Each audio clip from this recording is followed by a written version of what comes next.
Comme chaque année, Jean-Luc Reichmann met à l'honneur les fêtes de fin d'année avec son émission Les 12 coups de midi qu'il transforme en les 12 coups de Noël.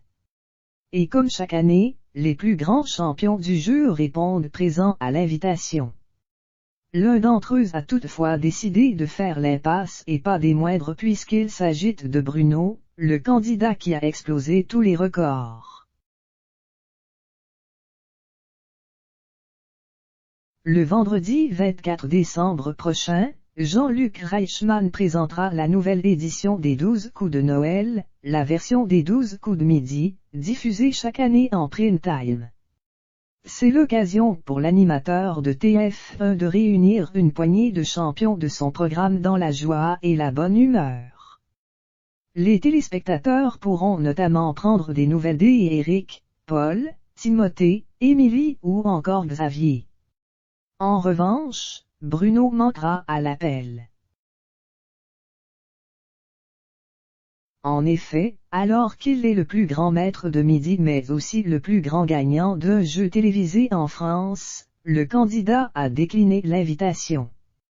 Alors, a-t-il décidé de tirer un trait sur son expérience des 12 coups de midi qui l'a rendu millionnaire et retrouvé son anonymat?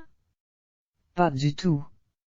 Jean-Luc Reichmann a pris la parole au cours d'une interview pour Télé Loisirs parue le 6 décembre 2021 pour expliquer son absence et c'est très simple, il est en vacances, il en profite.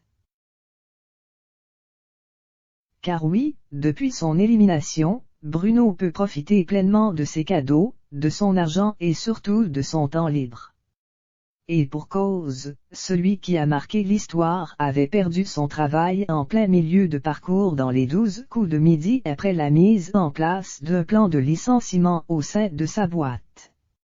Et avant de s'y remettre, il a décidé de se laisser de profiter un peu de la vie, loin des plateaux télé. Il a été surexposé médiatiquement. Il a le droit de prendre un peu de recul. On est dans le respect aux 12 coups de midi. On le reverra plus tard dans l'émission. Vous savez, la télé, la médiatisation, c'est un rouleau compresseur. Il a été assujetti à beaucoup de pression quand même. Il était dans une régie publicitaire, et là, il se retrouve sous les feux de la rampe. Il a besoin de respirer, de prendre du recul. Comment ne pas comprendre ça, l'a défendu Jean-Luc Reichmann pour rappel, Bruno s'est fait éliminer le 5 octobre dernier, à l'issue de sa 252e participation. Il est reparti avec 1 026 107 € de gains, dont environ 700 000 en cash net d'impôts.